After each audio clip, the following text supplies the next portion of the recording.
मी पण आम्ही एकमेकाला नमस्कार सर. नमस्कार सर. अवचार सर, आपण कुठून आहात? मी अकोला जिल्हा पातूर तालुका. आता आपण कुठं आलोय सध्या? शिमला एन्जॉय करायला. धन्वंतरी मध्ये कोणत्या पदावर आहे सर सध्या? आता मी डायमंड प्लस आहे. आणि सुरुवातीचा प्रवास कसा होता सर तुमचा? थोडक्यात सुरुवातीचा प्रवास तर खूपच कठीण होता सर. म्हणजे एक लेबर काम करणाऱ्या माणसाचं काही भविष्य नसते आणि लेबर काम करण्याचं आयुष्य म्हणजे असं म्हणा की आमच्या पिढ्या गुजरल्या होत्या लेबर काम करता करता. आणि आता किती आज मात्र 8 वर्ष झाले, पण या 8 वर्षात धन्वंतरीमुळे मी 61 लाख रुपये कमवू शकतो. धन्वंतरीमुळे 8 वर्षात. 8 वर्षात. आणि जे मोटरसायकलचं स्वप्न नव्हतं, आज आपण AC कार मध्ये करू स्विफ्ट कार आहे आपण.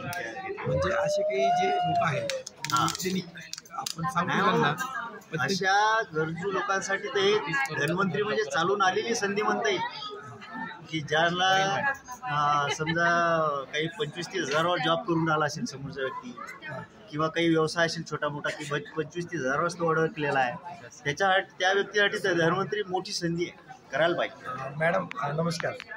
आता तुम्हाला अनुभव माहिती आहे पहिल्या सुरुवातीचा? येस. पहिली 8 वर्षापूर्वीची परिस्थिती आताची परिस्थिती काय बदल दिसतो मला?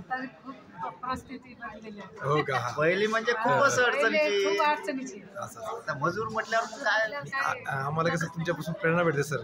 येस. आणि अशा परिस्थितीत असताना बरोबर एका चांगल्या म्हणजे लोकांमध्ये गेलेले आमच्यासारखे मजूर कुटुंब जर इथे सक्सेस होऊ शकते जर मनावर घेतलं तर याचा अर्थ प्रत्येक जण इथे सक्सेस होऊ शकतो जर ठरवलं तर. असं काही हेच नाही. आज शिमल्यामध्ये सरांची भेट झाली. शिमल्यामध्ये म्हणजे जिथे आमच्या गावातला तरी मला म्हणता येईल की बा मी पहिला व्यक्ती की धन्वंतरीमुळे शिमला येऊ शकलो. नाही तर शिमल्यामध्ये आमच्या चांगला माणूस पण येऊ शकतो. सोबत होतो आपण. म्हणजे धन्वंतरीमुळे सर्व स्वप्न पूर्ण व्हायला लागले. Thank you sir.